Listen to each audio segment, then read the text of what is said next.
There were signs out in the city that all the Jews has to come to one place.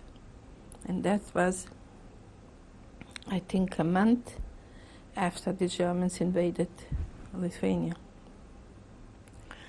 And they gave just one little part of this city to have the people to come there. Our house where we lived was in this part. We didn't have to move. But it was 3 rooms, and to the 3 rooms we were my parents and 5 girls, and we had a little girl who lived, my uncle's little girl lived with us. So it was 6 children and my parents, and then they put 4 more people into our house, into this place to live.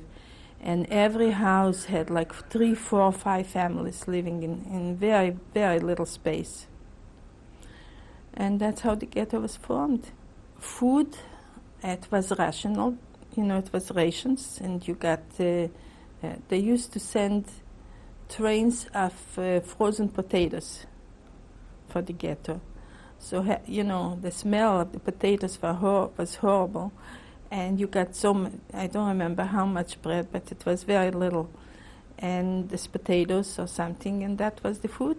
You did whatever you could. Like you would go out to work, and you would take yourself a coat or something and go to a Lithuanian family and trade it in for bread or for a piece of meat or for butter or whatever you could get.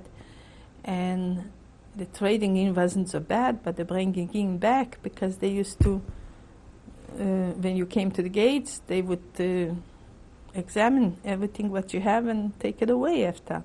So it was a hard thing to get in. They made all the time actions. That's what it was called. An action meant to take away people.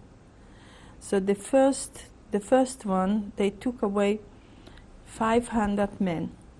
That was right in the beginning. The 500 men were all intelligent, all strong and good looking and all young. And they were killed right away. Then when the ghetto got crowded,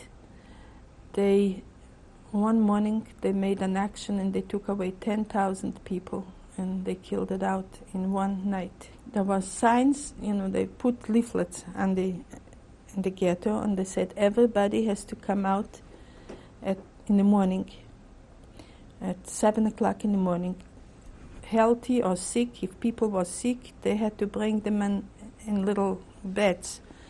And it was a big place, open space, and you had to stay there.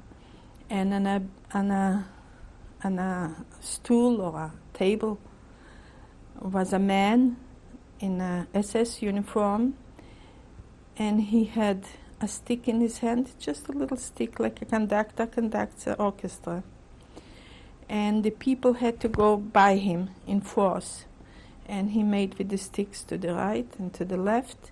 To the left was the dead, and to the right was to the one who stayed in the ghetto. And this day they took away 10,000 people. And in the night we heard a whole night shooting. And when morning came, and when it was finished, they let the people go back to the houses, the ones that were to be alive.